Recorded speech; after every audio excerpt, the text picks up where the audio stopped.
Hey, friends. How's it going? What's up, Jordan? How about you? As Welcome always, back, guys. Welcome back to another episode. Today yes, is Freestyle Fridays. We love Freestyle Fridays, don't we, Phil? it's our favorite. We love because we love winging it. We love just coming online and we It's love. fresh, it's clean. I know I have nothing to prepare. Well, I wouldn't say less that. I would say than more I would like say a I like fourth.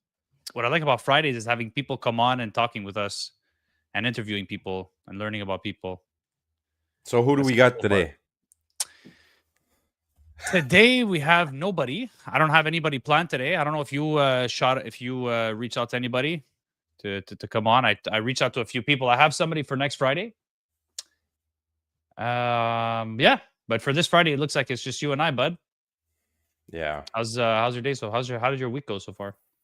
man, that was a pretty fast, like a very fast week. I haven't seen it pass. I feel It it. was crazy. But for people who are following us, they know. But I feel like most people don't know that I have a newborn at home that is still not sleeping throughout the whole night. So of course we have we have this on top. But yeah, I have a short breath. I don't know Yeah, if you for could sure, man. You must be waking up in the middle of the night, like yeah, multiple times, and I father still duties. work in the morning. Like we're still in the season. It's like people close their window cleaning business, so we're still open. We're still cleaning windows.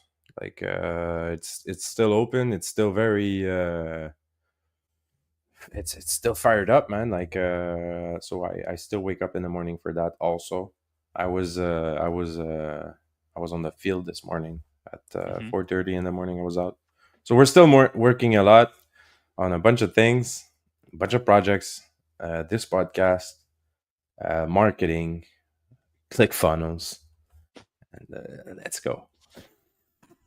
No, I'm just joking, but yeah, we're working on. We have a lot of marketing projects. Uh, we're Yeah, trying. you guys are going crazy with creating ads and email campaigns and stuff like that. Yes, we're using the slow season for that, obviously, and Makes we're sense. trying to filling up all the gaps. We're trying to bootstrap, and just so I'm clear about marketing. Marketing for me is spending as less money as possible and making yourself known. So I'm not spending, like, I'm not out there waving my cash and be like, hey, I have that crazy marketing budget. Not at all. Like this year's budget is no budget. Trying to do marketing with nothing. And that's the power. Like that's the I it's fun, man. Like it's just bootstrapping stuff is so fun. Like it's challenging, but at the same time, you know that once you clear the path and you know where that what you like, you have some kind of like recipe. You know it's Hmm. repeatable, and you've did it with nothing. So you did it with no money. So you know as soon as you like, as soon as you get your idea, it's on. It's on. And dude, you're also setting yourself up for after when your campaigns are successful and you will have a lot more money to inject in marketing. You're gonna have that much more experience, and then you're gonna launch like really, really, really good campaigns afterwards. Paid ads. I'll use Yeah. I'll use the money later on Like you have two to choices. push the Like you could ads, to either burn boost through the some ads. Yes. you could burn through some cash right now trying to figure it out, trying to figure out how the Facebook ads work, how the campaigns work. You can throw some cash at it for sure. You'll I guess you'll consume more money, but you'll probably learn faster. But I Um, feel like you don't really know what came by organically, and you don't really know what came by because of the money you've spent. When you do it that way, when you spend cash right away, I feel like you're losing on the organic data. That's so crucial. You need to know what came organically. Like right now, I have a bunch of organic leads that we're generating, and I know that they did not came by because, like, I know where they're coming from. I know exactly where they're coming from because I have not spent a bunch of money on paid ads. mhm. And from there you inject. From there you choose what works, what storyline works. Like we worked, you and me, George, we worked on so many storylines, so many stories to explain the same product, but you explain it in 20 different ways to the client, and you bring it into some kind of context. I feel like doing that when you don't spend money is a lot less stressful, and it's helping you learn like like it's like when we were kids and we were doing like the teachers were making us write down our like the method, like the not just the answer, not just the end answer, like oh yeah, the total is this. No, like they want you to write down everything.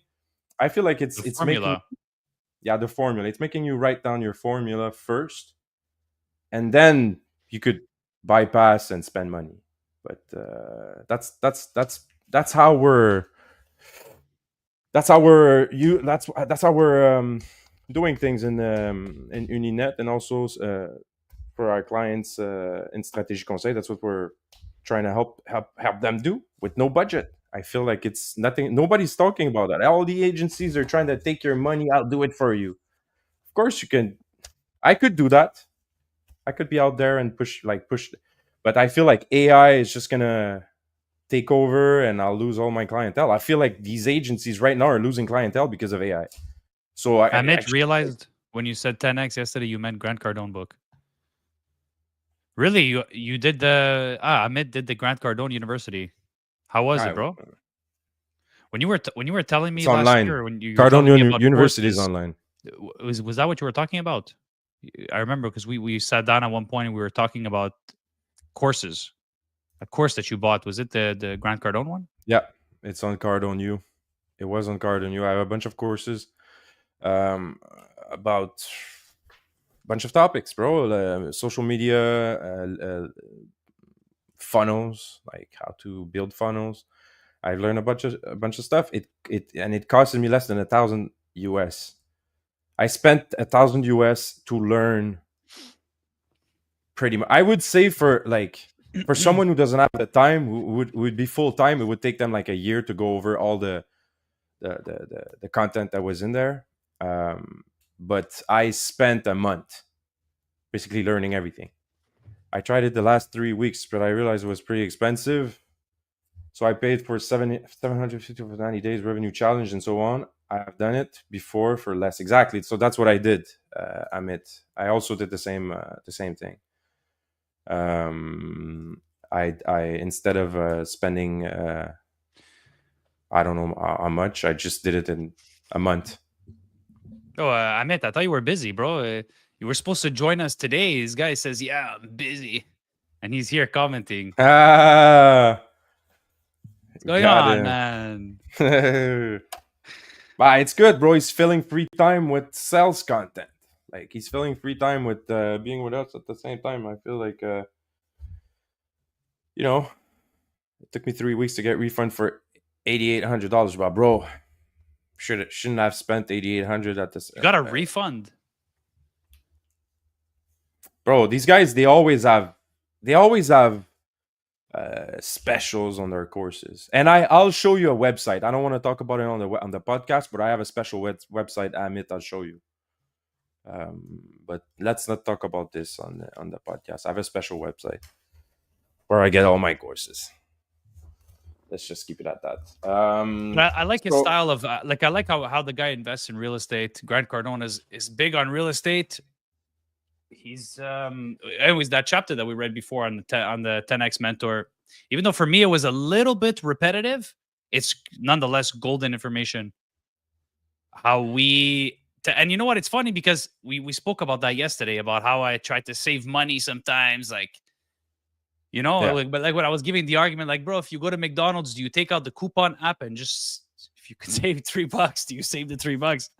So what he says is completely against that. yeah. Like, bro, like he says that instead of trying to save, save a dollar here, a dollar there, just try to increase your income. What do you think about that, Phil? Um, so I think he's right about the saving pennies. You know, saving pennies, like pennies these What days. about the having Starbucks coffee every day? Yeah, Would you that was a good one. would you So continue buying a coffee every single day outside the house in Starbucks? Let's say you liked Starbucks, you enjoyed it. so here's how I broke down coffee in my house. Okay, I love coffee. I love a good coffee. I love good quality coffee, but I don't like overpaying for coffee. Mhm. And I feel like coffee on the go is like anything else on the go. You'll pay more for it, right? So if you're victim to not having things in bulk, I feel I'm a big bulk buyer. I buy as much things in bulk as I can. Like having my business helps me doing that, of course. But like I found Nespresso coffee to be my best middle ground in terms of like having to like instead of having to spend money. I calculated that a good Nespresso coffee every morning or twice a day costs me less than $3. It's like $1 a capsule, a little more than $1 a capsule. Something sometimes a little less, sometimes a little more. I don't really check the price. It's less than $1.50 for a capsule. So at some point, it's always less than that $3 coffee at Starbucks, and I feel that I'm saving, but at the same time, I'm getting like myself a little pleasure because I know that I would buy like that cheap coffee at the grocery store. It wouldn't last for that long. I also buy coffee. Um, I buy some coffee with my company, so some of it is like for the office, you know. So Yeah, that is I the perfect middle ground because like it's not the cheapest alternative, but it's also convenient. You just pop in the puck and and you yeah, just pop in your coffee. and you See me, save time, right? I'm You more save of a time. like I'll buy the beans. Well, I'm Italian, bro. Like we really love our coffee, right? So like we have the machine here. The grinder. You grind the beans and then you pop it in. Either that or like you just put the how do you say it in French? La cafetière. It's like you When you say grab you In French, like cafetière, you just said it in la French. cafetière. So this for me is the best coffee. For me, that's the best all round coffee. Certainly the most overrated and overpriced. I feel like you're right. I don't think I feel so. like you're I right. don't think so. The Nespresso coffee, Nespresso coffee is fuck. It's a good coffee. I'm not saying it's the it's cheapest not coffee. bad coffee. It's a Yeah, good it's not coffee, bad. man. Yeah, Especially those big pucks that you have, and it's yeah. convenient too. You don't have to grind the beans. You just pop it in. I have the big cups, by I the way. think that's I don't know if there's a that is difference with the small cups, but the yeah. It big is. It cups are makes good. it makes a big difference. The big cups make a lot more foam, and they're a lot. Yeah. It's a lot better. I think it's a good middle, man. You're spending $1 per coffee, whatever. At least So it's not my spending point is, five, $10 a day on Starbucks, you know? I do the So same thing for my my fizz, my spritz. fizzy My bubbler. little my bibler. Instead of buying bubblies or you know soft drinks, like sugary soft drinks. Like I love soft drinks. I just love this. I don't like the sugar. I just like the bubble sensation. I just like it. So Yeah. I used to buy a lot of that San Pellegrino or whatever. I used to buy a lot of spend more money at the grocery buying that. So I just spent $300 on a machine last year. And now I even found a little place next to my house that makes these wine makers or the winemaker shop. Next to my house, they sell the CO2 bottles. So I just buy them there for Soda 12 stream. bucks. I refill them. No, it's not Soda Stream. It's the Ninja. It's another one. But I save money. And I feel like you need to find some kind of system where you could give yourself some pleasures all the time without feeling guilty and without falling victim to the like it's in front of me, so shiny object, let's just buy it. So if you fall victim to that, of course you're not really giving yourself a pleasure, you're also feeding the whole industry, and you're spending $3, $4, $5, $6, $8 than you would have really spent for what it was really giving you pleasure, which was the soft drink. You're just gonna buy more. You're gonna buy a sandwich. You're gonna end up buying more. If you end up in the line at Starbucks, that's what happens, and that's what they want you to do. So you end up at Starbucks for only a coffee. You ended up buying like good. It smells like good, spicy Otan spice muffin. So you're Pumpkin just gonna spice buy latte. pumpkin spice. You're just gonna buy something more just because it smells nice. You get entailed to like buy more. I fall for marketing. Yeah, I you know do. Yeah, you myself. do. I You fall for really do fall marketing. for I marketing. know if I Yeah. get inside of the store, I end up buying more. I end up buying more. So give yourself pleasures at home, which okay, les gens vont venir puis ils vont dire, "Hey, what is this machine? You spent for this machine?" Yeah, I spent for this machine, but now I only spent for this. Now I don't spend for that elsewhere. Understand what Well, I there's mean? different ways you can look at I'd it, say. man. Like if you're the way you're looking at it is like okay, well, Starbucks costs this much, and having my Nespresso capsules at home cost me this much. If you look at it like that, then it makes a lot of sense. And man, I think it's fine. You have the convenience. You don't have to waste time cleaning up after the if you put it you grind it and you do all that stuff. So like yeah, kudos to you, man. I stand by your coffee choice, Phil. I think I I think that's solid way to I go. guess Just the if Starbucks craze. I don't get it. I don't get the Starbucks craze. with the Nespresso valuation, I feel like Nespresso is making money with people like me who like to spend a little more on cups of coffee that makes You know, them people save pay for time. And convenience. Though people yes, pay they for pay for convenience at the end of convenience. the day, and those guys 100. understand that. Yeah. And yeah, for me, like I'll spend more money on a machine, but I'll just buy the beans and I'll grind them, and I'll have more control over the type of coffee I can make. It has the skewer on the side, where you can make like lattes and stuff. But I don't really drink much lattes. For me, it's more about the espresso, black, no sugar, no. And I'm not trying to flex. It's just the way it is. No, you. I know it's not a flex. You've been drinking good coffee like since Bro, I since ever I since the know you, CPS days, bro, it's always like that. Whenever you bro. used to pick me up, right, I used to bring you a nice espresso. Nice espresso No that milk, no sugar, just a nice espresso with a bit of skew at the top. yeah wouldn't let me get to the bathroom at work. Like 1 hour traffic, and it was a It was rush, coming. You had a turtleneck bro. coming up. Crazy espresso, bro. This coffee that you were making. Anyways, bro, but I feel like yeah, anything that could make me, and that's what we've heard in the book today, the 10x mentor.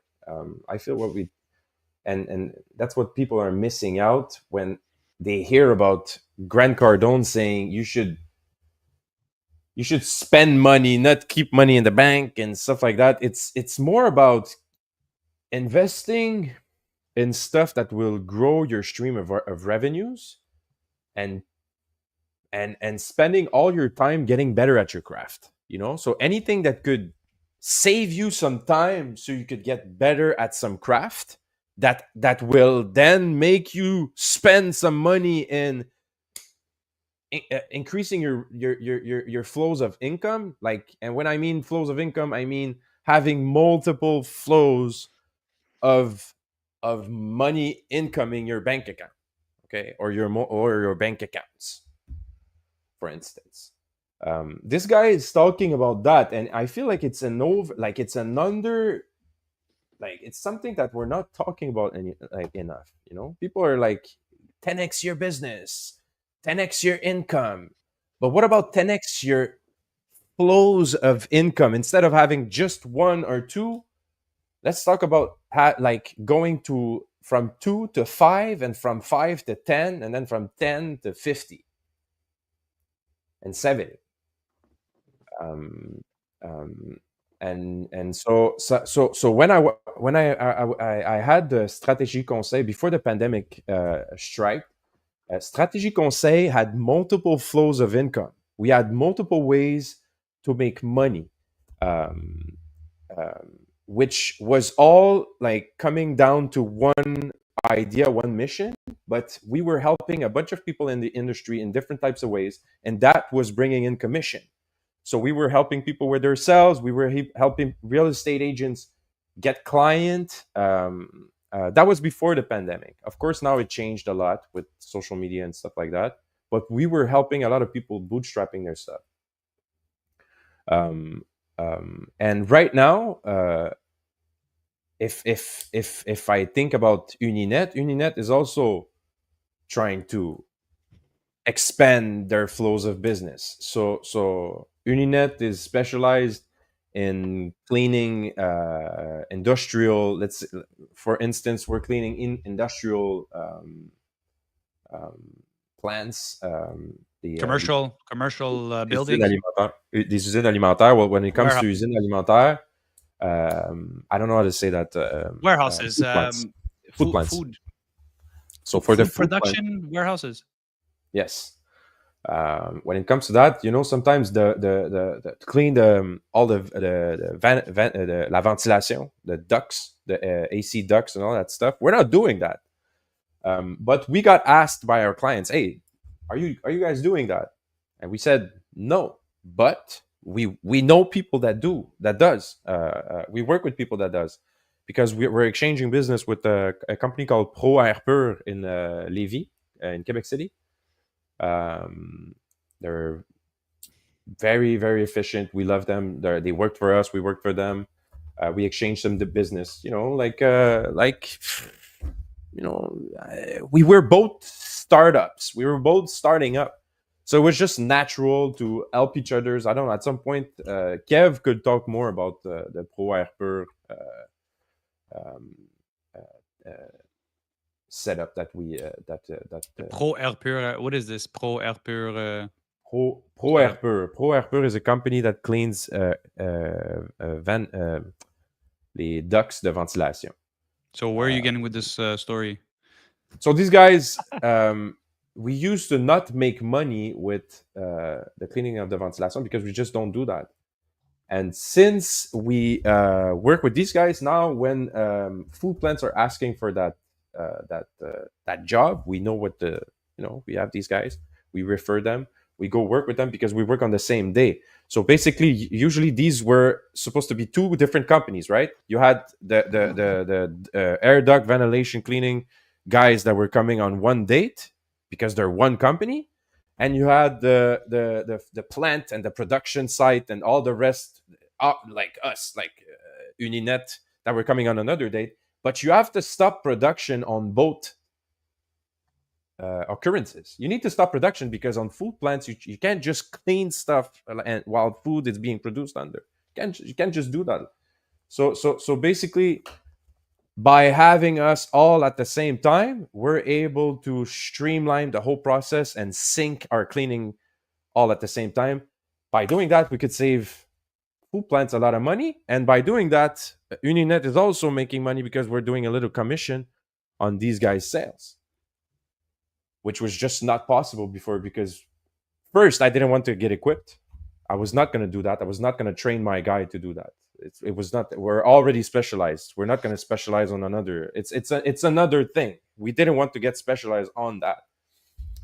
And now we have a very good partner in which we could streamline process for our clients. Our clients are even more like happy to deal with us because we're able to solve more problems in one day.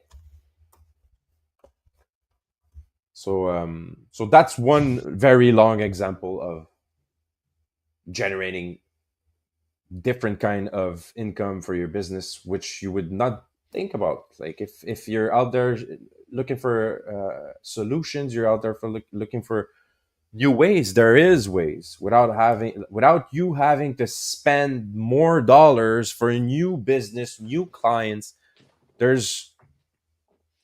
You could build partnerships. That's one way. There is. It's no. It's a good point that you bring up there for sure. There's a lot of ways that you can with just a little bit of creativity that you can monetize in different ways. And one of the best things, man, is education, and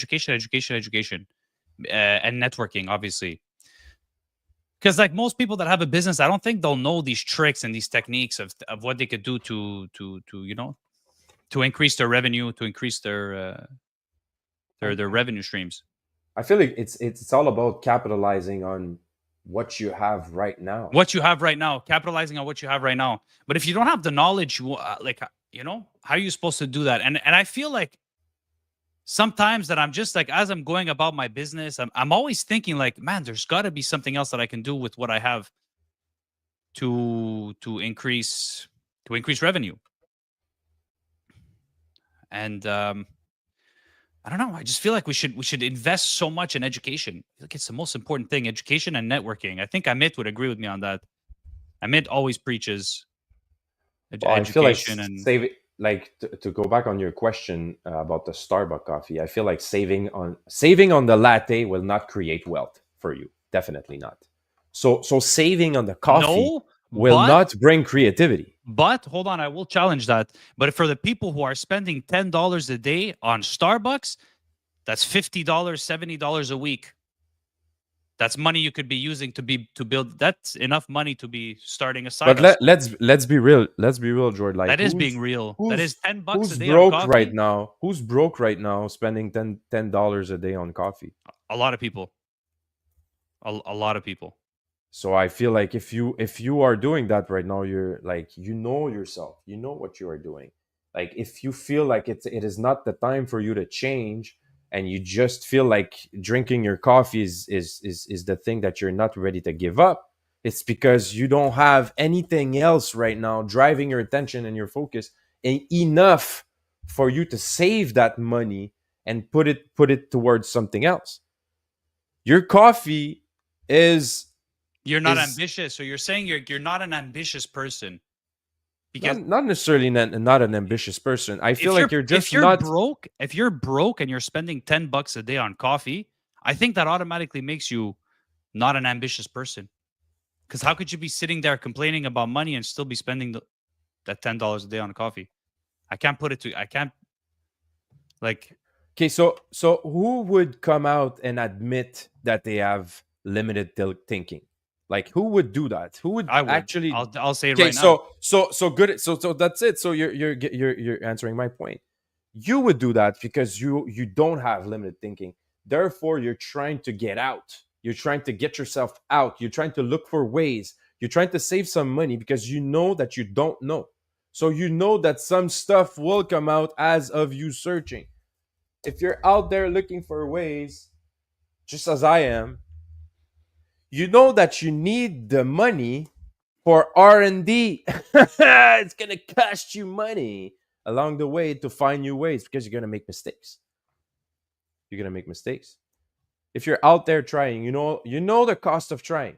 If you're someone that's out there trying out new ways to do business, you know how much it costs to do mistakes. You know how much it costs to send your guys doing some new sort of stuff with a new pair of tool that nobody ever used before to do the job.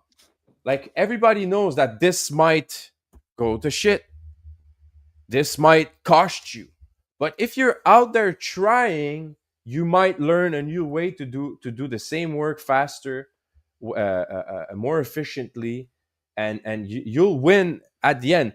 If you're in the game of trying, you know that.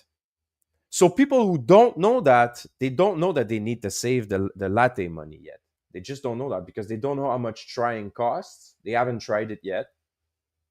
And once they Look, imagine get just a really few short super. years ago, like just a few short years ago, if you like saw the issue that you had in spending money on coffee, $10 a day on coffee. Imagine you switch to drinking coffee at home, taking that $10 a day and investing it in crypto. That's just one example I could give you. Imagine you did that a couple years ago. Man, you would have probably like 50, 60, 70 grand in there today.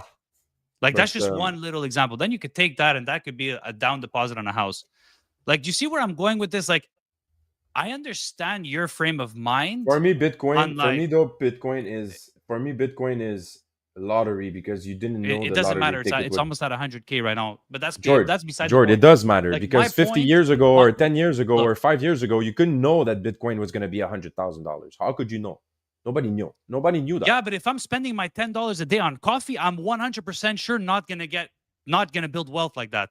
If I spend that on fucking Bitcoin, there's a chance that I might build some wealth or I might build enough money to buy a house or to buy an apartment. So listen, So if you like I spend your feel money like on it's a bit lottery, dangerous to overlook all these daily expenses that we could save and we could invest somewhere else. I feel like it's like I believe in the balance. Like I also believe in like you got to increase your revenue. Like you said, like I'm on board with you. You got to increase your revenues. But imagine increasing your revenues, but also decreasing the useless everyday subscriptions and stuff that you're not using. You know, Yeah, of course. Like like that's a PlayStation is optimizing. not really like having a PlayStation. Okay, like it's a waste of time. Like, So are you out there always asking about all the subscription, are they coherent with my lifestyle right now? No, you're not. So sometimes you might pay a little subscription on the site that you forgot, and that's normal. So that's my feel on this is sometimes throughout you might spend more cash than you were supposed to on things that were wastes. And if you're out there whipping yourself because of that, you're gonna lose focus. You're gonna lose track on the main goal. The main goal is, like you said, like generating more revenue, generating more streams of income. I feel like at some point your focus needs to be on that point blank. The rest will, the rest will like figure itself out. Um, you can't predict the future, and I don't like. I know a lot of people like would bash me for that. I don't like crypto. I don't like the stock market. I don't like speculation. I like using the opportunity you have right now, what you have right now, and boosting that on the spot, because that's what's true right now to most people. I feel like people are losing track so much when it comes to crypto and all these things. They don't have the money right now, Jordan. If people don't have the money to invest right now, they if they were like me at some point when there was time to invest in crypto, I was not spending in lattes, and I still didn't have the money to buy crypto back when it was time. I had only the money to live and survive. So that was my experience. It might be also the experience of others. So for these people particularly, I would say that everything is not lost. look, survival comes first. Like we can agree with that. I'm not talking about your situation, bro. You have to pay the rent. You have to buy food. You can't be No, investing but in crypto. it's Like also no, but it's also the it's more situation with so many people, George. Like like I'm talking about the average person that's like not that doesn't have too much money. They don't have a lot of income, and they're buying the new iPhone. They're spending all that money on coffee every day. Like imagine the person instead of buying the iPhone, the new iPhone, that they would buy Apple stocks instead with that. Over time, I think it was Tony Robbins who said that. so It was pretty interesting what he said. so how much does the iPhone cost you Like I know really? you don't Like like zero stocks dollar. and stuff like that, and that's fine. We all have our own like But it's not the like same dollar what if we you really like think to about it. We get what our we like to phones on invest in. financing, Jordan. We're not spending dollars on a phone. I actually don't go to the Apple store and spend $1,000. And I Yeah, but bro, instead of that, you I can would still have do a spent. you can still do a pre-authorized purchase plan with that $100 a month that you're spending on the phone. You could still put that $100 a month in stocks. And I'm not talking about the person who could actually afford it. And like for people like for example, I have the new iPhone. I make use of it. I use it as my web. I'm using it right now. I So, buy the latest iPhone, but for me it lasts me 5 years, and I keep I keep it for the long term. So for like it's more for the person who's like just like get getting by, barely getting by, and like investing in not even investing, spending money on useless stuff that's not gonna push them forward. And but and I let's just be real, George. People are not like when people go for the iPhone, they get sold on it. Like they go to the store and they get sold on the iPhone. They buy the iPhone. They just don't like. I feel like at some point it's also like something that most people do without knowing. Um, but the phone, it all the like it all depends on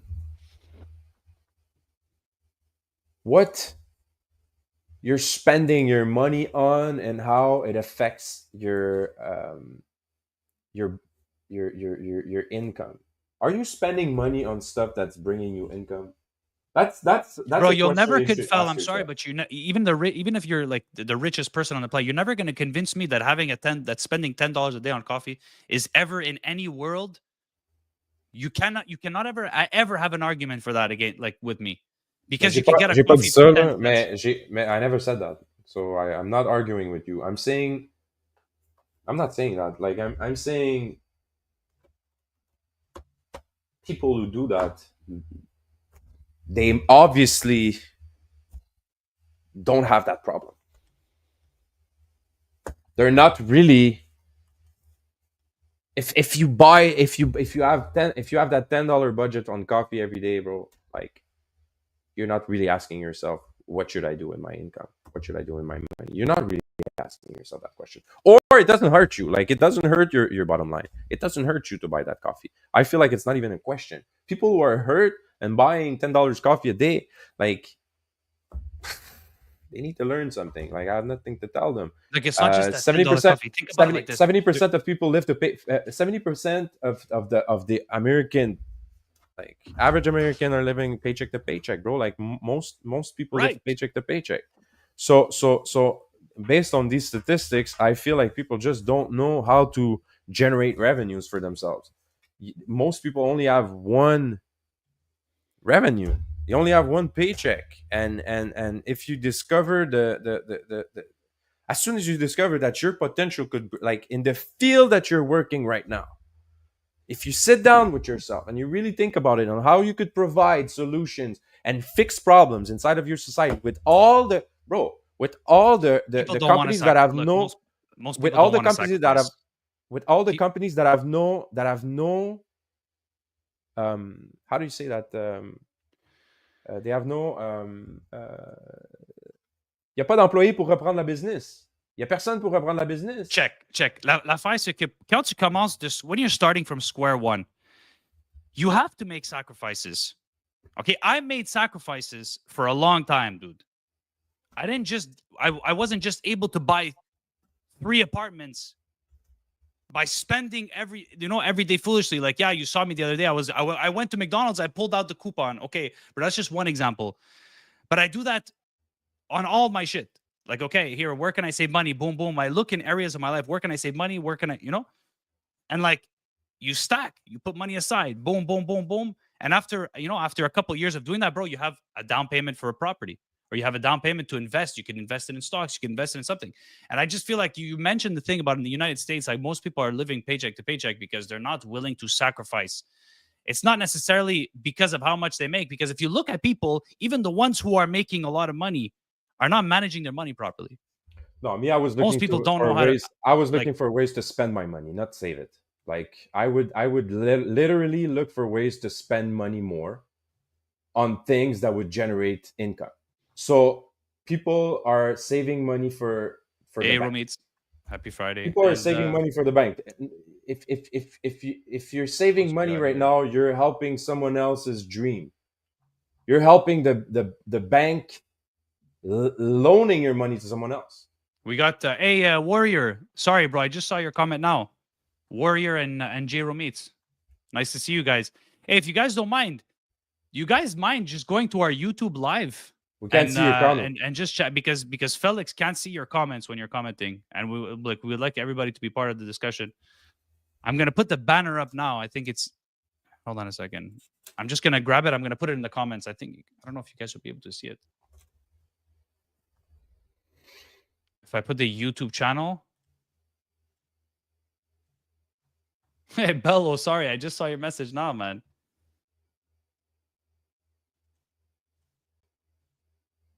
Here, if I put it, hey, can you guys confirm if I write a comment, do you guys see it?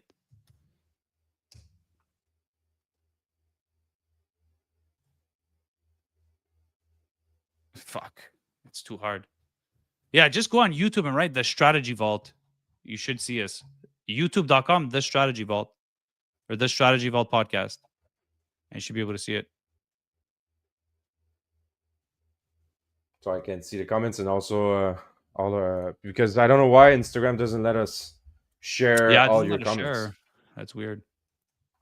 And thanks to Amit, bro. Like he spent a lot of time with us. Yeah, he's a real one. But what I was saying, bro, is for the past years, I was just out there spending money on things that would bring me money.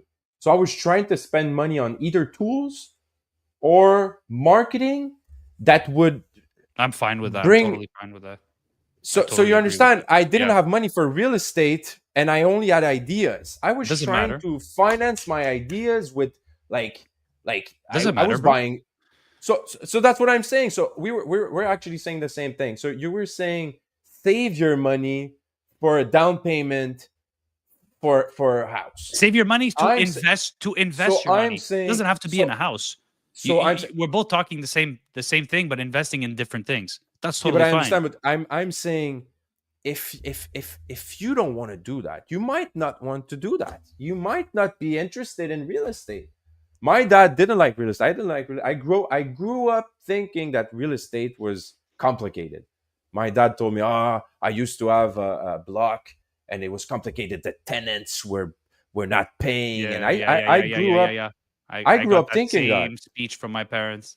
So I just grew up thinking that money spent in real estate was not good. Now things change, okay? Like but I would still invest my money.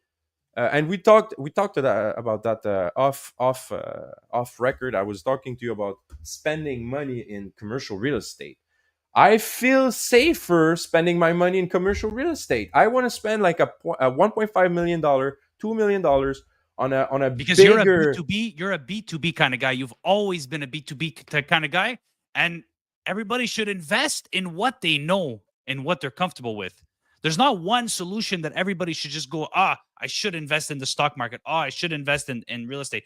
The truth is, everybody has to align their investments with their goals in life. What do they want out of life? And what do they understand? What are they Mm, good at? And that's what. And you're in your case, you're a business guy. You're an entrepreneur. You're gonna spend your money on tools, on a new truck, on marketing, on those kind of things. That's totally fine. We're talking about the same thing, Fel. We're agreeing with each other. I'm talking about the person that's.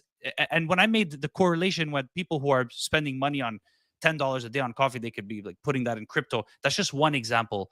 Like obviously, I would rather put $10 a day in crypto than spend it on coffee, because although it's risky and it could be a bubble, whatever, say what you will, the coffee is 100% sure not going to make me anything, right? it's just the idea of putting my money in some, like, let's just be clear, okay? I separate investments in categories, and I feel like crypto is not part of.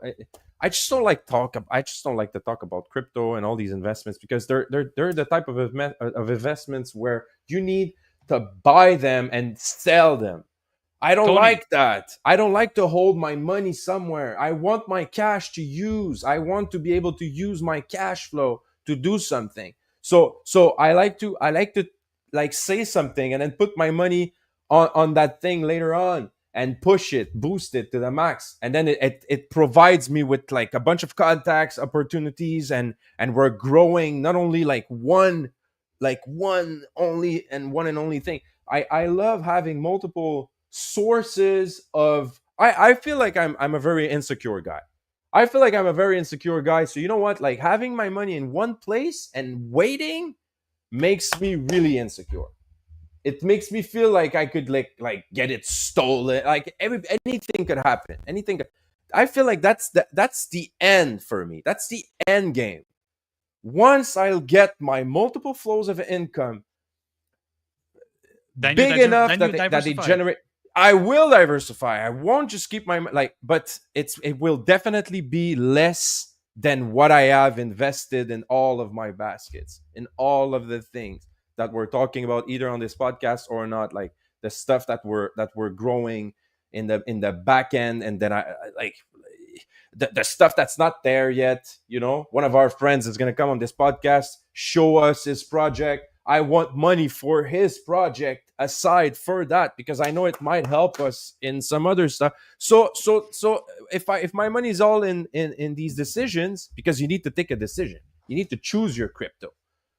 After that, when you choose your crypto, you're emotionally like, all your eggs are emotionally like uh, attached. I don't know how to say that. You've read about that crypto. You've invested knowledge into that. Like, you know what you're talking about. You talked about your friends about that crypto. Now you're a little bit more like holding on to Knowledgeable. it. Yeah, your knowledge makes you more like I feel like stuck to this thing. Emotional, like emotionally attached. You don't want to sell them. You don't want to sell Yeah, them. that's the word. Yeah, being emotional attached to your investments is You want to keep them. the worst thing. I'm guilty of that, man.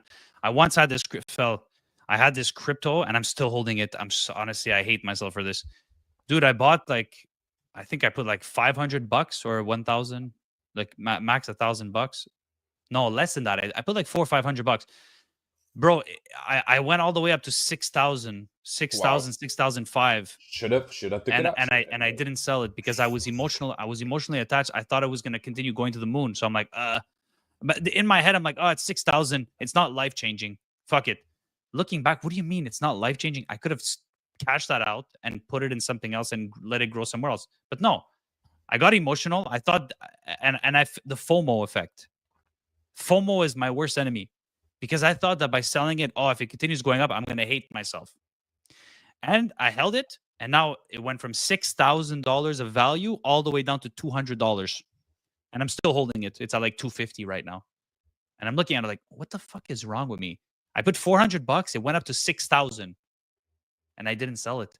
That's an amateur move, and that's a lesson learned on my part. That's never going to happen again. But Because you know what I because did? I'm like, oh, like I'm expecting this one crypto to get me rich. It's like, how does the saying go? Better wishing you were in than wishing you were out. Well, it's. I feel like it's true, but And I like agree, Tony. Real estate is the best. I agree with you on that. I did like what most people say. That's my Like vibe. I did some idiotic thing with crypto. I just bought like for $50 on Wealthsimple. Yeah, that's because you listened to somebody who has On no Wealthsimple, I knowledge on no it. no no Like no not that person. I on Wealthsimple, you're able to buy bits of stocks instead of whole stocks, and also bits of cryptos instead of like a whole coin. So I during the pandemic, I was playing on my phone. I bought some like really cheap crypto, and in my opinion, it was cheap. I bought for like $50 worth of a little bit of everything. $50, like something that I didn't care about. And each week I was just dropping a little bit more money off of my paycheck, and I ended up having small portions of a lot of things, and I basically lost all my money, like in pretty much everything, because when I bought crypto, it was already so high in value, so high, it was at the top, and I just kept. Afterwards, I when I saw it like shrinking like crazy, my portfolio shrank like by at least 75%. I been just there, man. I was not discouraged. I was just like, okay, like this game ain't for me. Like I learned my lesson. I need to learn a little bit more about it and come back later on. And I kept I kept a small amount of them, and now it's coming back. But what it's been like, I learned something there. I learned that I was not ready to wait all that long for my You probably investments. And bought because you probably bought for a lot of reasons, for reasons that a lot of other people bought because of FOMO. Because Mhm, there's a big buzz around crypto. When it's that point, like chances are it's already too late. it's When already you too late. already hear everybody talking about it, it's a bit too late now at this point. Like you gotta get in early. You know, I'm not like if you want to buy the big ones, like and look, you just finished saying you're like, oh, it was already super high. Well, Mhm. it I didn't wasn't, know. I but it knew. I wasn't. knew later. But Yeah, but if you're looking at it but today, it wasn't too high because now so it's how do almost you so how no. do you You know? don't know. You don't know. You So never it really know. depends. It You really can't know. depends, Jordan. It really depends on when you enter the market and how long you're ready to wait. Yeah, it depends on your goals and your time frame. Your time If you're just frame. putting in the money and you're like, I don't mind waiting 10 years, that's one thing. If you're putting the money in with the intent of purchasing, let's say you have 50K and you're like, I want to put it in crypto. I plan on buying a house in 1 year. Don't put it in Or crypto. or But George, like, you could spend 10K or 20K or whatever how much these courses cost, and spend money on a course to learn day trading. I couldn't agree more, Tony.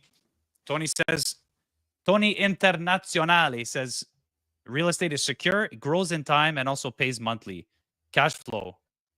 Airbnb market is solid, must be in a touristic area, of course. bricks makes bricks.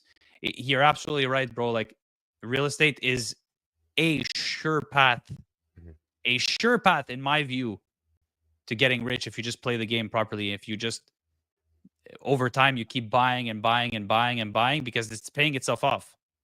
And we actually read just right before the segment about buying a house. How buying a house that you're living in is not a good investment It's because not an it's not investment. an investment, it's an expense. If But you're if you're living in it, buying and if you're you're getting it renting it, paid if you buy and you rent, that's different. right, house hacking. Like, look, this is what I did. I bought a 3-bedroom apartment. I rent out 2 bedrooms. So I made one big room for me. So I took the kitchen and the living room. I made it one big room for me, my space. And then I have 2 other bedrooms in the apartment. Everybody looks at me like, how do you rent it out? Like, you don't mind living like that? Nope.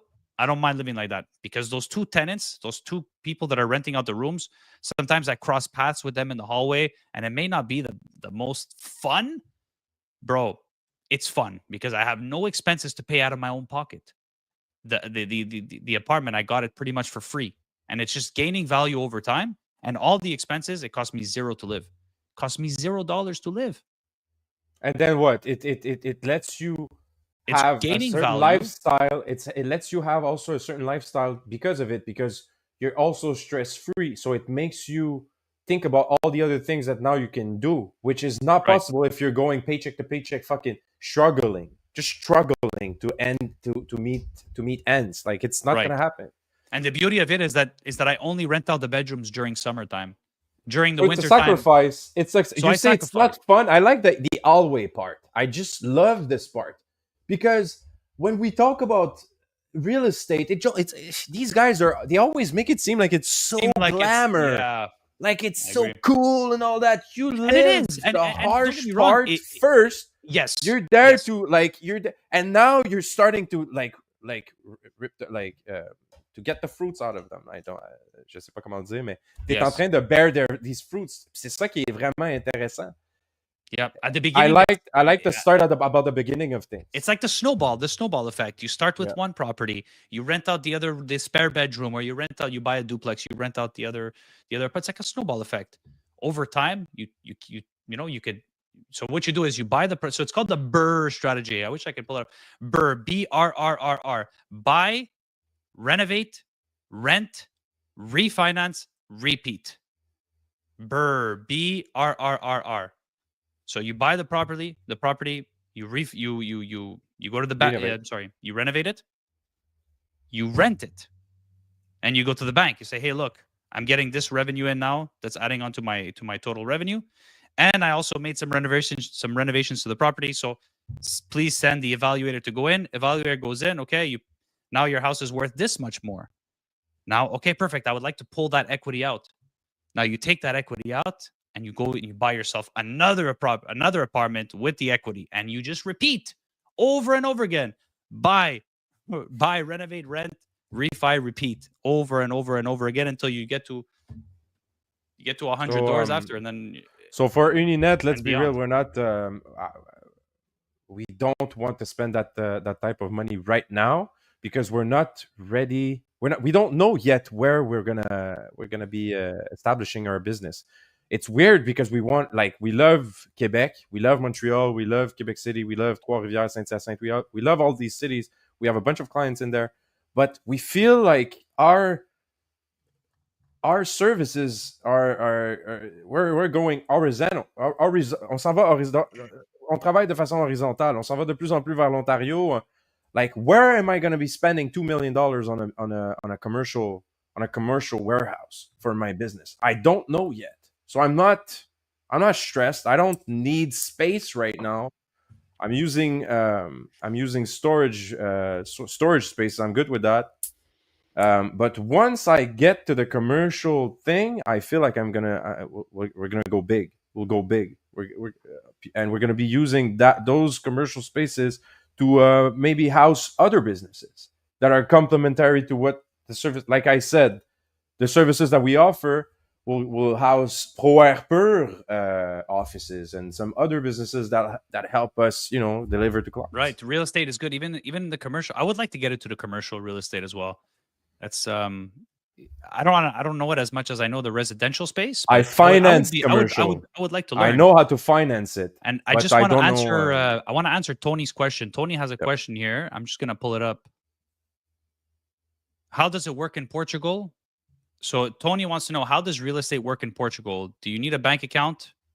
Do you need to get a loan and down deposit? So the real estate in Portugal, Tony, is the same way that it works here in Canada. The banks give you a loan there, and yes, you need a bank account, and the banks will ask you for 3 to 6 months revenue plus your last year's T4, your last year's revenue statement, like how much money you earned with your job. And so T4 statement with the pay stubs, and as long as you meet the threshold, you can get a loan the same way that you get it here. They ask for 25% down payment. So it works pretty much the same way, Tony. Very interesting. And the beauty of it is that you can leverage, you borrow some funds from here to give us your down payment over there. You're welcome, sir. Anytime. How's I know that you're investing in Argentina, if I'm not mistaken. Is that still the case?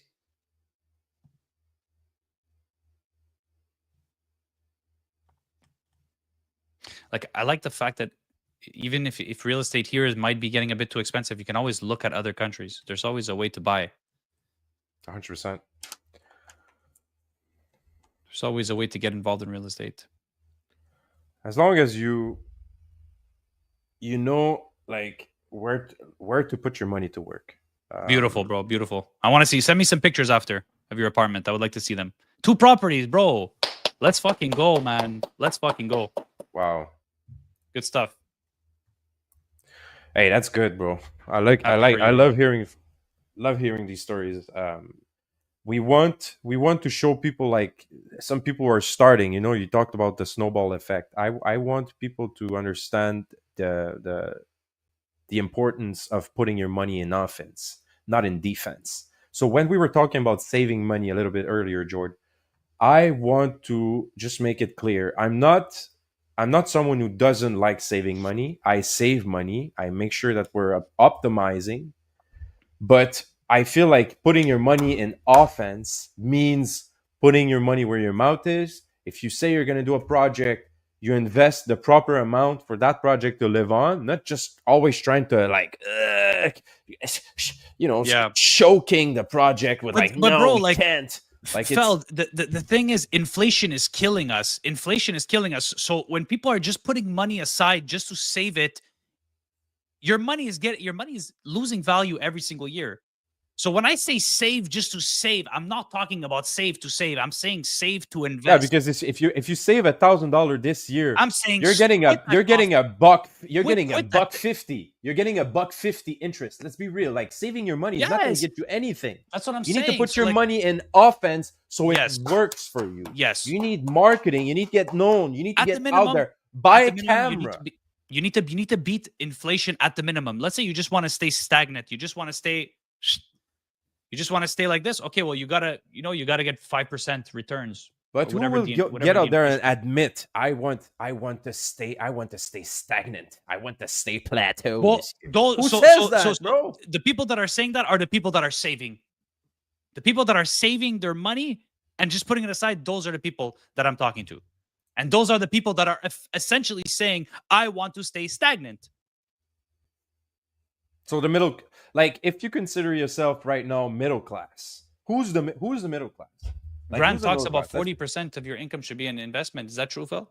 Does he say 40% of your income should be in investment? Well, if you can afford that, who could afford that? If we know that 70% of people live paycheck to paycheck, how could you afford using 40% of your paycheck for investment?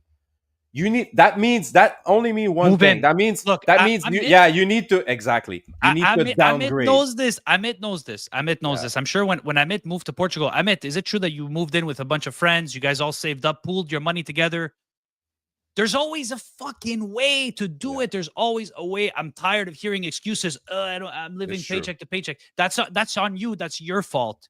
That's It's your true. fault. Use your head, use your brain, move in with your friends, get together, pool your money together, buy something together, So my and buy last paycheck groceries was like together. that. But like, My last paycheck I got away from my last paycheck by living like Harry Potter under the oh, stairs. I know. I Yes, yes, yes. I remember the story. So that's more than 10 years ago. Wait, I Instagram disconnected. Should we restart the? You want to keep going? I don't have to leave yet. Do you want to keep going, or Yeah, we could it's keep one going. hour? Okay, I think I need to I restart could just shut down my the Instagram. Insta live. Yeah, mine is fine. There was nobody on my Instagram, so I'll just close it. But I started more than 10 years ago. My last paycheck was more than 10 years ago, Mm-hmm. and I left my job to start Stratégie Conseil doing Kijiji ads back in the days. I was leaving ads on Kijiji um, for free at the beginning, and then paid ads on Kijiji for consultation for financing to finance businesses to help businesses get credit margins, loans for real estate loans, all commercial. Um, so I did that by leaving my employer and going to my brother's apartment. I begged the other tenants that were living with my, because there was no room, right? So I had an apartment. I had to leave my apartment and just downsize everything, sell everything. I only kept my bike and my clothes. My bike to go around town because my brother was living downtown, so I was downtown. That was the best thing about my brother's apartment. I was downtown with my bicycle. I was able to go around, and I was selling business financing to people who were probably 100 times richer than me. um, I was selling them financing for their business.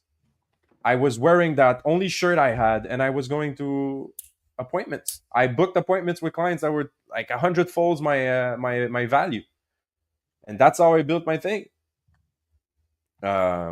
I started like that. I started like literally living down the stairs. They had that little space, crawl space under the stairs, and I Yeah, just fit a mattress under there, and I was like, "Hey, thank you for the space," and that was my room for the year. I humble kept that place beginnings. for a Love year. it. Yeah, I love it, bro.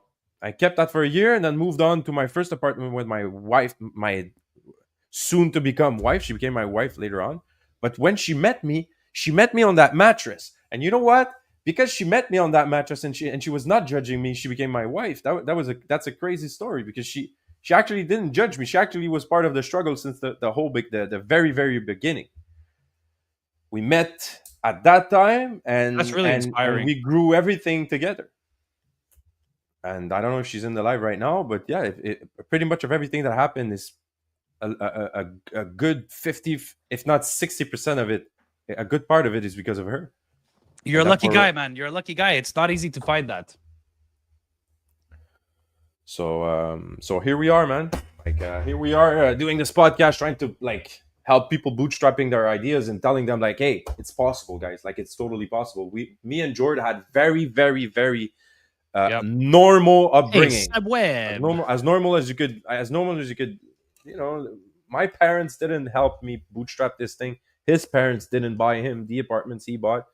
He's there because of his choices, because of his work, hard savings, I would say. And you know what? I always had that mindset. I want to share a story with you guys. I don't know if I shared this already, but when I was 13 years old, okay, s- my father, who owns a construction company, brought me to work with him. It's even though it's illegal, whatever. I at 13 years old wanted to go work with my dad.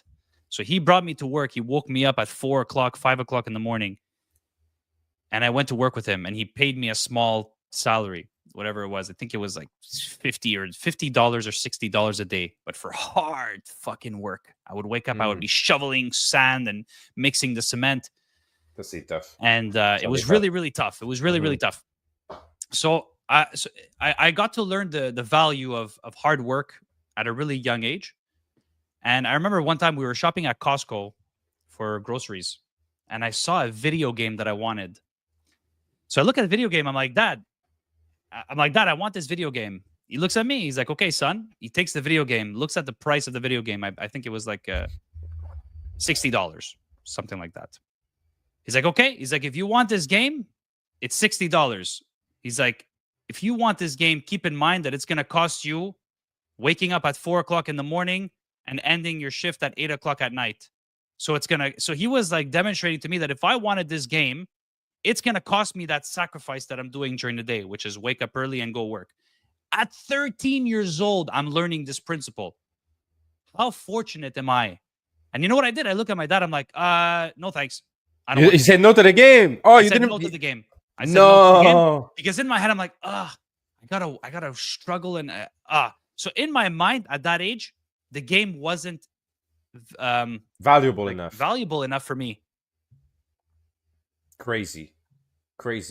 I feel I'm really like I fortunate feel it sums up like what I was saying a little before about the coffee, about the lattes.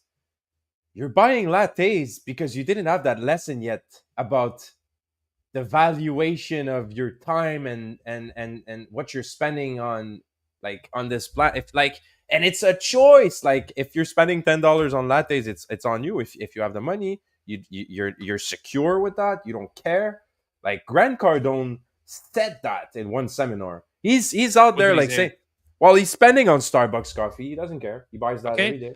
I like the Kevin O'Leary stance. I like the Kevin O'Leary stance on coffee a lot better. You know what Kevin O'Leary says? Kevin O'Leary's worth $350 million, maybe more. And he says, he's like, why the fuck would I buy Starbucks coffee? Or why would I? He's like, I make my coffee at home. It costs me 10 cents. So and that's coming from a multi-millionaire, right? Mm-hmm. A lot of rich people, they are rich and they believe that they stay rich because of their frugalness. I don't know if that's even a word, but because they stay frugal and they're careful, they stay rich, they stay wealthy. And maybe it's not just that one little coffee. But Grant Cardone is also worth a couple $100 million. But dude, Grant Cardone over time, if you apply this concept over time, over your life, it has an impact. It has an impact. And I like how you always say go on the offense with your money, especially being young. 20, 30-year-olds. You have to be on the offense. Fuck saving money. Like, unless your plan is to buy something in the short term, like a house or something, and you're just putting money aside to, you don't want to be risky in that case. I just don't like the putting your money to the bank. The banks want you to do that. That's their trap. That's their marketing. That's what they want you to do. And they know you're scared. They know that. So their marketing is all oriented on insecurity. Mm-hmm. And I'm not insecure, so I'm not hit by that marketing, George. That's why, like, I feel like sometimes are scared of debt. Like, you can work with the bank, you can make a lot of money working with the bank. You just have to not be afraid of taking debt and using debt properly. And not using like debt to go buy yourself a nice car. Like, I'm at a point in my life where I could go refinance one of my properties and I can buy myself a nice car if I really wanted to. So that's not what I value. Going back to the video game story that I gave you, I wasn't grown up like that. I had, I was grown up with solid. But it all comes down, bro, George. I feel like it all comes down use the to system, don't make it use you. 100%. The shiny object syndrome is so bad in some people. When I was doing consulting, I was evaluating Equifax on a daily basis. Like, people would send me their Equifax because they were asking me, hey, could you finance me? Could you finance me? Could you finance me? Every single day, I had people begging for financing for their business. So what I was realizing is, like, there's two types of people. There's the type that try to, their personal lifestyle has to be as the footprint of their personal lifestyle has to be as small as possible. And these people, I could finance them anything. So the bank would open doors to them all the time, of course, because their ratios were very Interesting. Obviously, they had a lot of space. We could finance them because their footprint, their car payment were very low, and they were not frugal on their credit cards. So it was obviously very easy to finance them for a new for to buy a business, either to buy a business, to buy commercial real estate, or to buy multi property, whatever they were asking. Right. And then you have the other type of people that come to a rush, like they're banging at your office door. Hey, I need financing, please. Could you give me an answer fast? I need this fast. Why? Because they don't have cash flow. They don't have money in the business to just support like the basics of the business. Ils ont de l'argent ils ont besoin d'argent pour les payes là. Ils ont besoin d'argent for the payroll on Thursday. Mm-hmm. So this type, you look at their Equifax, they have one F-150 Platinum. They have the Mercedes-Benz. They have the Bolt. They have the Ponton. They have bro. See, look, I already know the character of those people.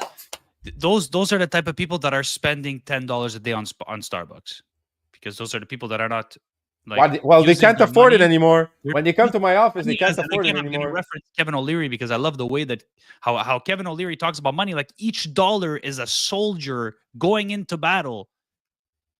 You know what I mean? We have the same mindset on that. Like we're taught. Like I'm with you 100% with going on the offensive, bro. I'm a risk taker, but I want to take calculated risks.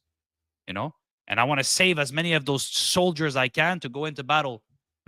If you play chess, you know that your little soldiers that are that are at the front, they're very important. You need them. So all these saved dollars, I would say, are these saved soldiers on the field that you need to like contaminate the front. You know, contaminate the center. You need in chess. If you play a little chess game, you need to dominate the center if you want to be in a position to win. Is that true? Is that how it works? Well, it's a strategy. Well, okay. Some people could argue, but it's a strategy. If you want to win, if you want to dominate, you need to dominate the center. Okay. If you push yourself too much forward, you're going to be vulnerable to attacks. And if you stay in the back, you're going to stay stuck, and you're not going to be able to move fast enough if they're able to push inside of your territory. So it's the same thing with money. You need a little offense, you need a little defense, and you need a strategy for offense, like to attack the market, to eat the market, to win.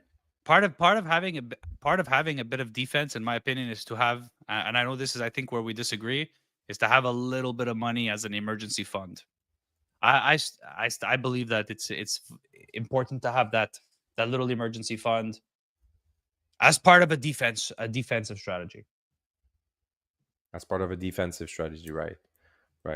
But you, like, some people they try to tell me that their defensive strategy is actually an offense because it brings them like something. It doesn't bring you anything. Defensive means leaving the money in the bank. It's because you're getting ready for a move. You should be defensive when you're getting ready to go offensive. Not necessarily, because if in the case of a security fund, it's just going to sit there forever. If you don't need it, the security fund means nothing. It's just going to be, if you have like $1,000 in there for the year, it's going to bring you $1.50 in interest, and that's it. So it's not producing anything. It's not there to help you build your. It's not helping you. It's not there, but it's not there to help you build further. No. It's just there as a defensive. So what's helping you build further? If you need $1,000, in case your car breaks down, like if your car breaks down, like imagine, like you always need a little fund. Why? Like imagine. Okay, why? I would say my big mouth. Imagine, okay, look, your business. Okay, your truck breaks down in your business. Yeah. What are you gonna do? I got credit. You don't have money to fix it. I got credit by the garage because he knows me. I spend all kinds of cash all year long. So if my car breaks down, what if your roof breaks at home? What if you start getting a leak? What if you get flooded and your insurance doesn't want to pay it? There's so many things in life that it's going to cost me $50K, bro. I don't have $50K aside. I don't have $100K aside. Like, that's crazy. Like the little 1,000 or Yeah, but 2,000. having that credit handy is also part of your So defensive strategy. you're gonna keep $50,000 aside just in case your thing gets flooded. That's a real question. No, but you got to have some credit as well. You have to have some cash aside. Like you can't just go through life putting everything on credit, right? No, but like your car breaks down and you have cash flow, right?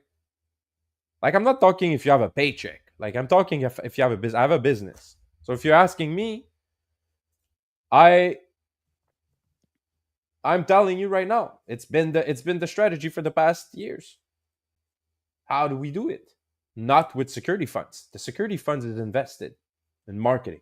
We're out there spending all kinds of cash. We're a startup. We're out there spending all kinds of cash. There's no cash aside strategy. There's no way we could put cash aside with 30% margins. We need to stay like how could you stay competitive? How could you keep your company competitive? Buy new tools because you need new tools and then spend a little more in marketing, give your employees a better salary, better conditions, like in a 3-year time span. How could you do that? You can't save money You gotta later stop. You on. gotta stop. You gotta stop drinking those Nespresso pucks. No, but bro, like let's be true to ourselves. I wake up at 3:30 in the morning. I need my coffee. Like I wake up at 3:30, 4:30, and I'm out. So like I need my coffee. I need it, and I don't take a plane every year. If I take vacations, I stay here. Yeah, I that's don't go to that's a restaurants. strategy that I'm not aware of. I Tony. Tony says, "What if you have money in life insurance? You can always request it as a cash flow, tax free." Yeah, I don't know. I'm not Yeah, too I've educated heard on I've that, heard of but that. yeah, I'm not too for educated sure. either. I've heard of that also. Ça, c'est une stratégie que j'ai entendu parler, and my financial advisor talked to me about that, and I was like, "Hey, I want to learn more," and I ended up never taking the appointment. But that's something that I should look up into. I do have money in life insurance. I should check it out. So but it's all about asking yourself these questions. If you're out there spending $10 on coffee each day, are you really asking yourself these questions? Are you listening to this podcast? Like, does that interest you in some way? I don't think so. Like these people, they don't care. They don't value that. They don't want to build something. They're getting their income. They go home. They watch Netflix. They drink their coffee, But and I that's don't it. believe that those people are inherently happy. As much as they'll say that, yeah, this is my life and I'm happy. I don't believe that anybody could be happy with that. I just believe that every human being has a purpose, and I don't truly believe that if somebody is just continuously spending $10 a day on coffee and just going to work their 9 to 5, coming back home watching Netflix and calling it a day, I don't believe that a human being could be happy under those conditions. I feel we got conditioned, like you said. We got conditioned under those conditions. Like some people got conditioned. You People understand have what I to mean? have to fulfill their purpose, bro. I'm a human. I understand this. Like I'm not talking out of my ass here. Like you don't tell me you could be happy with that kind of life. I don't have kids yet, so maybe if you say like, oh, I have kids, my life is complete. Like that's an argument I can't really argue against. I don't know, because I guess kids bring you purpose, right? So can you be happy with kids and just a mediocre job and spending quality time with the family? Maybe Man, that's enough purpose. how do you afford, like, how Oh, does that work? well, you can have a job that pays 120K a year, no? Nice, tranquilo, paying a decent salary. Okay, and then like you said, flood happens. Okay, 120K a year. Yeah. Flood happens, and you forgot to renew your insurance, and now you're stuck because you have that $50,000 problem that your 120K a year salary doesn't fix. You Well, there's got a way you can mold. set yourself up. We get back to the defensive strategy. That guy who's making a decent salary probably has a nice house, and it could be that he has equity in his house that he can pull out at any time. Maybe that insurance policy strategy. Maybe he has line of credits. Maybe because he's smart, he's thinking ahead. He's keeping a line of credit open. There's Genius. ways. So now you got the first flood, but now you get hit with the second flood. Like it happened for some people in Saint Leonard, and it happened for some people people in and then the city came up and they said, yeah, you should put you should. I don't think we're going to be able to fix the flood problems. Maybe you should put cement in your basement, Cement. cement in your basement, Oh and yeah, and you and just fill it lose up. and lose Lose one all that space. renting revenue because of these. These people, because in Saint Leonard you could rent the basement, right? I lived in one of these, like the triplex, the Hmm. triplexes. You could rent the basement. So these people, most of these families, they rent the basement, the top floor, and they live in the middle. And now the administration, they come and they're like, hey, no, you can't use the basement anymore. Things like that happen in life. Your $120,000 a year was providing you for everything for years and years and years until it doesn't. Until it doesn't. It's not a security. It's not. And people need to realize that middle class is disappearing. So $120,000 are becoming more and more and more like, we're gonna pay someone 230K. That's gonna like handle all the AI like all the AI stuff that we need to handle. And the 120K is gonna become 30K or 40K a year. People in the production uh, side of the warehouse, and Look, we I know don't need people. I we know. don't I need know people that executive. are. I know people that are having a decent salary over 100K and that are in a nice house. They have nice. Well, they say anyways, right? They have nice investments and a second property. Like, to be in that situation, man, you're pretty good. You're pretty good. You have a salary, and you also have a second revenue, which is your properties that you have. You also have a nice portfolio of stocks. Like, Viver this guy, he's in the Matrix, but he's also like Hey, you're making like it sound appealing, bro. Like I feel like I'm gonna switch. I feel but like I'm gonna make the switch, bro. but you see that's you Anybody see wants a the business? but you see, like, having the mindset of being frugal like that can get you there to that point where you're still in the Matrix, you're still working for somebody, you have a good salary, but you have so much security that, like, even if you do get a flood, bro, 50K is nothing. You just go in your bank, you line of credit, you have it in stocks, you have it in bonds, you have it in equity, and you can just pull it out. Like, eh, that is another choice in life that you could take, We and had it's a Kev. We had Kev on the live a couple weeks ago, talk about this. And he was saying that like, hey, like my peace of mind was worth more than everything we were trying to build in Uninet. And at some point, I was losing him. I could tell I was losing the guy. He was not happy. So in some way, you're right. And what Tony said, he said, I believe people are here for a reason. And we need consumers and producers. I think it's true. I have to believe that this is true. Like, it's not for everyone. And we're not all producers. We yeah, are gifted. We are all gifted in a way.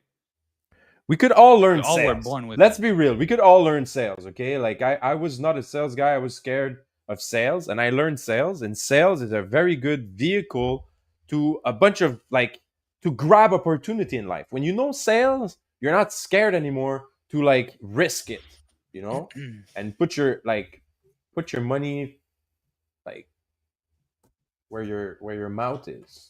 Like, you could talk it out. I don't know how to explain that. Like, when you know sales, when you learn sales, it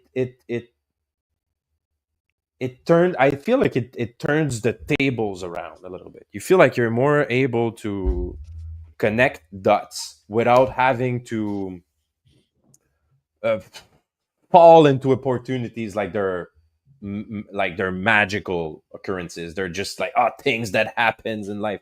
No, when you know sales, you know how to sell yourself.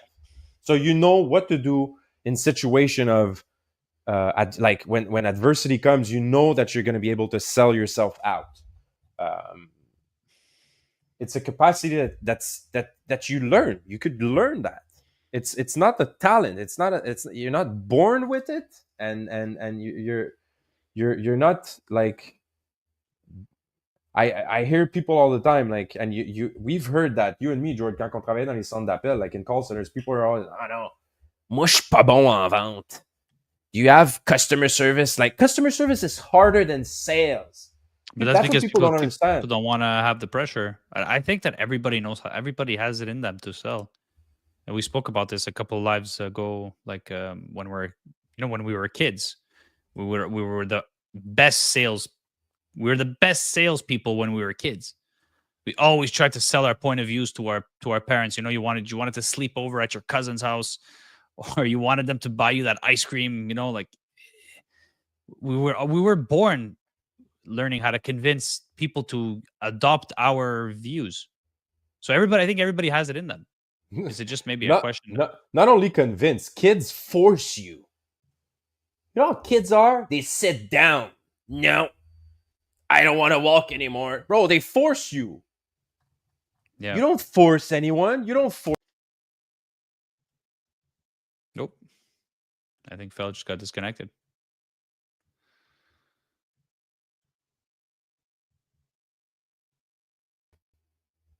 I kicked myself out. Sorry, bro. Did you hit backspace? I don't know what I hit. I think I hit on my mouse. But bro, you don't Finish your point, Fel. I think. Yeah. I think I'm like getting. I feel like people are not forcing enough. Like people are not forcing their point enough. People are not forcing it. Kids are forcing it. Kids are doing it naturally. Kids like when they don't want to go to Why? sleep, Why they is want to that though? stay out. Why do we just? Why do we just accept it? Even though deep down there's like this burning thing in us, this burning like. Because we're conditioned. Our parents told, "Hey, shh, shh, don't Is say it? that. Hey, shh, No, hey, it's a good point. Actually, it's true. I told you to stop asking. Like, hey, Yeah. you Yeah, know, we that's a good do point. that. I do that to my, and when I do that, when I do that to They to lack my belief. daughter, Yeah. Solid. yes, it's exactly they lack belief. I feel like it's we're instigating fear to our children, fear of asking, fear of going for it, and I let my daughter win all the time.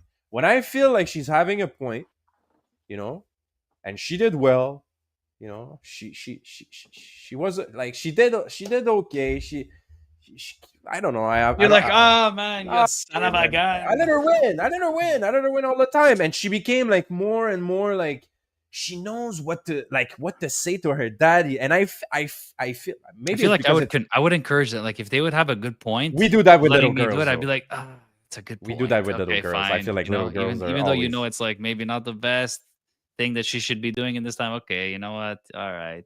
But we should be That was learning a from good that that was a as good argument. adults. We should be learning from kids Yeah, we most should of the not time. lose our curiosity, I think. Kids have amazing like curiosity. They just want to touch stuff and they just want to always investigate things. And we lost that, I think. We should bring it back. Throughout, yeah, of course, she does pressure cells because of your emotions. Yeah. Well, bro, I don't know if you have kids, but bro, that's like, little girls. That's what they do, man. Like, I just have a little baby boy, and I feel like it's different with the boys. But little baby girl, man, they know what, man. She's a natural. It's a good tactic. She's a natural, bro. You wouldn't know. You wouldn't know. But yeah, man. I feel like we lost it throughout. We need to learn more. We need to The learn the how to beauty of it become is we kids can again. we could override and rewire our brain to do that. I'm not saying I have the answer to do it, but I just know that our brain can be rewired to get into that frame of mind again. The curiosity. Because you think about it, being curious makes us smart. It makes us want to know. It makes us want to know things all the time. I don't know about you. Are you the type of guy that every time like you're having an argument with somebody, you're pulling out your phone, you're Googling it, and you're like, Yeah. And sometimes I'm trying to like be wrong afterwards. That's some like I'm trying to like it bugs me. Sometimes your ego will like you start arguing, but yeah, then in silence, like you're like this, and you go yeah, like, yeah, let me this check. son of a gun is right. say, And then you're like, and say it's exactly okay. what, And it's okay but to it's feel that way. It's okay to feel that way. Like why if not? you own it and you say, like, you know what, you were right. It takes a lot. Like, you know what, man, I was wrong. You were right. 100%. Bro, I think, it's dropping my pencil. Bro, I feel like it's a it's yeah, 1:30, man. This was our longest live, I think, so longest far. live ever. Yeah. But I had so much fun on this one, bro. Freestyle Yeah, Friday, they might I liked it too. end up a little bit off the edge, but Tony, it's fine. Tony, can we get you as a special guest one day? Not next Friday. Next Friday we have somebody, but I wish. Friday after. Thanks for the chat, guys. Hey, later. Yes, sir. Thanks for staying, bro. Appreciate it. Tony, if you could sign up, if you subscribe to our YouTube, that'd be very much appreciated. We're trying to grow. We started this channel a couple months ago, and we really enjoyed when you guys come in and stick around and ask questions and stuff. Amit, I don't know if you signed up too, but if you guys could subscribe, like it, Get rich and wrecked. the algorithm. 100%. And also, if you guys have any feedback, like if you say like, "Oh, you guys suck," I would love to hear it. I would love to hear it from a viewer's perspective. Like, is it valuable content, or like, is there something? Should we be more structured? Should we have talking points prepared, or do you guys like the freestyle? Like, I'm curious. We'll just comment, bro. Like I feel like it's a mix of all things, bro. But I feel like I like we this. should be not robotic. We should not be robotic, but we should also have some talking points. I don't know. We okay, have we're some. entertaining at least. Thank you, bro. We have, bro. Like it's not like it's more my writing is disgusting, but we still have. But sometimes we get into stories and we just get a bit off topic. Besides that, I think we're pretty good. It's fine, bro. It's Freestyle Friday, bro. We're getting a little off the edge, bro. It's fine. It's part of the Freestyle Friday vibe, bro. It's okay. All right. Okay, only on Friday. Right. It's allowed. All right, man. Thanks for all the good, nice comments, guys. C'était vraiment, thank you, guys. Apprécié. Appreciate it. Thank you so much. See you guys on next week on Monday. Marketing Monday. Yes, all right, sir. guys. Have a nice weekend, guys. Enjoy the fight tonight. There's the Jake Paul fight. So, Rich. Yeah. All right. Talk to you soon. Ciao, Jordan. Yes. Ciao, guys.